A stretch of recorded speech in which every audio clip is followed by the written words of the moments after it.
반갑습니다. 저희가 법정 스님의 삶과 가르침에 대해서 듣고 있는데요. 지난 시간 이제 법정 스님께 어떻게 공부해야 하냐라는 질문이 담긴 편지를 네. 법정스님한테 주셨는데 네. 법정스님께서 그 편지의 답을 이렇게 하다가 중간에 끝쳤잖아요. 네, 가장 중요한 것은 발버리십니다라는 말씀까지 그러니까 들었습니다. 법정스님 얘기를 들어봅시다. 네. 하두선이나 간법을 하건 보리심을 바라지 않고서는 자기 한 몸 깨달음을 위해서 앉아있다면 그는 간법을 하든 하두선을 하든 그것은 소승선이다. 그러므로 최상승선과 소승선의 갈림길은 네. 하두선이나 간법이 아닌 발버리심이다. 발버리심이라면 쉽게 얘기하면 내가 견성을 해서 일체 중생을 제도하겠다는 그런 대원력이 있어야 된다는 얘기죠. 네. 그래 수행자가 어떤 마음으로 어떻게 참고하여 어떻게 해양하느냐 달린 것을 명심해라 했다. 그러니까 예전 사람들은 단순 소박 순박함을 삶을 살았기 때문에 선사들의 말씀이나 문답이 참구의 극신 하도가 될 수 있었는데 그러나 오늘날처럼 복잡, 다양, 거칠, 소란스러운 세상을 살아가는 사람들에게는 단순하게 몰입하는 수행법이 보다 적합한 것이라고 했다. 간법은 마음의 흐름을 따라가는 것이 아니라 그 흐름을 살피는 일이다. 마음의 흐름을 따라가는 것이 아니라 그 흐름을 살피는, 다시 말하면 흐름을 따르지 말고 그 흐름을 살피는 주인이 되라 했다는 얘기죠. 네. 이와 같은 가르침은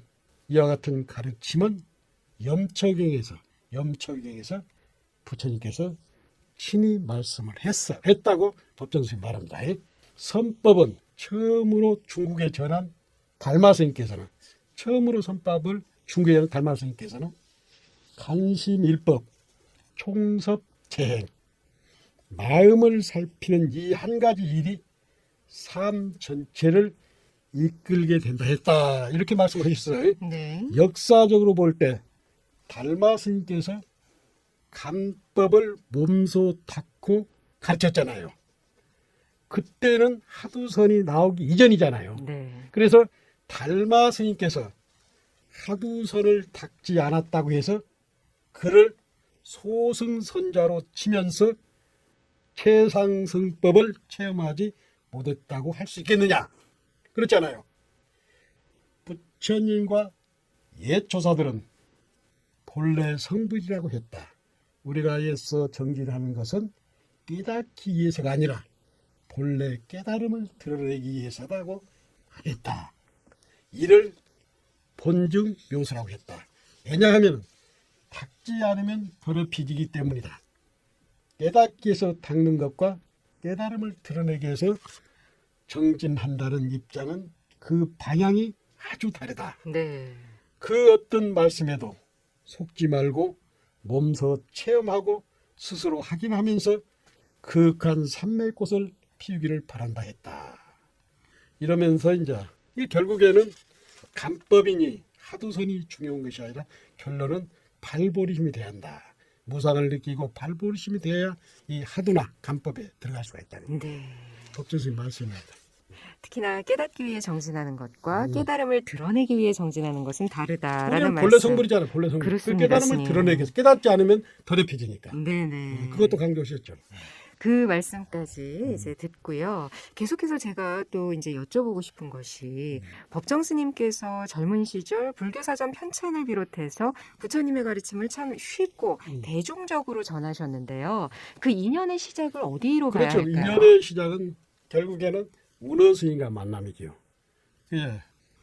법정 스님께서 해인사 강원을 졸업하고 그때도 얘기했지만 해인사 가는 전 소소방 시절이 있었는데 네네. 소소방전에 있었는데 운어 스님께서 통도사에서 편지가 이렇게 왔어요.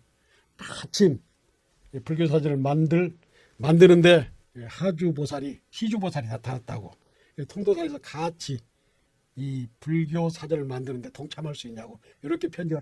그래서 법정스님은 기꺼이 허락을 했다고 그러잖아요. 네. 60년대 초부터 이듬해 여름까지 사진이 출간할 때까지 편찬일을 거들었다고 그래요.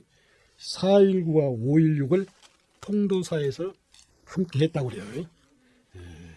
그래 법정스님은 운어노사와의 인연으로 언고지 칸을 메우는 업이 지속됐다 했다.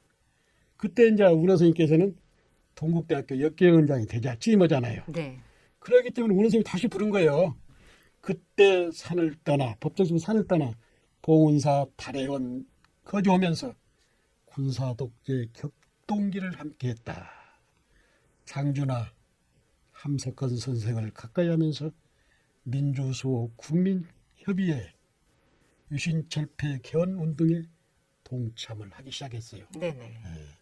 당시 어영화된 불교 종단에서는 법정스님을 무슨 복인자처럼 취급했다고 한다. 기관원이 항상 상주했고 감시하고 걸핏하면 경찰서로 연행을 했잖아요. 네. 정법으로 연행을 했고 네네. 괴로웠다고 그래요 법정스님이. 참 힘든 시절을. 그래서 이제 75년인가 인혁당 사건으로 한 무리의 반정부 인사가 구속되어 재판을 회부를 하게 되죠. 네. 그때 군사 독재자들은 재판은 사형을 온도해요. 그리고 그 다음날 8명 전원을 사형을 집행해버리잖아요. 참 충격적인 사건인데요. 그래서 법정스님이 얼마나 충격을 받았겠습니까? 이 일로 법정스님은 엄청난 충격을 받았다고 했다. 명색 출가 수행자로서 마음의 적개심과 증오심을 품는다는 일 또한 자책이 되었다고 한다. 무슨 운동이든 개인의 인격 완성과 이어지지 않으면 별 의미가 없다는 생각이 들었다고 한다. 그래서 다시 어니치로 돌아가 무엇 때문에 내가 출가했는가 되돌아보지 않을 수가 없었어요. 그러니까 그 격동기에 봉사 살다 보니까 군사 독재를 하면서 그 8명을 사형을 그 다음날 시키고 그러다 보니까 증오심, 적개심이 생기잖아요. 네. 그러다 보니까 왜 내가 출가했는가 그러면서 1975년 10월 재출가의 각오로 미련 없이 서울을 떠나 송강사로 돌아왔지요. 다시 산으로 가셨군요. 그렇죠. 조계산에 돌아와 중노릇을 익히면서 자연의 아름다움과 신비를 지켜보면서 눈을 맑히고 숨결을 고르면서 지냈다고 해요. 중노릇이죠 이게. 그때 한결같이 존교의 본질은 무엇인가 사유하고 고뇌했다고 한다. 네. 사랑과 자비는 종교만의 전유물이 일 수 없다고 했다. 일상의 이웃과 관계 속에서 부드럽고 향기로운 마음씨가 교류될 때 세상은 비로소 살아갈 만한 세상이 될 것이라는 생각이 들었다. 사랑이 곧 하나님이고 자비심이 곧 부처님이라 이렇게 말씀하시죠. 이렇게. 그래가지고 이제 네. 이때부터 스님이 송광사 불이람 시대가 되죠. 75년도부터 해서 92년도까지. 그러셨군요.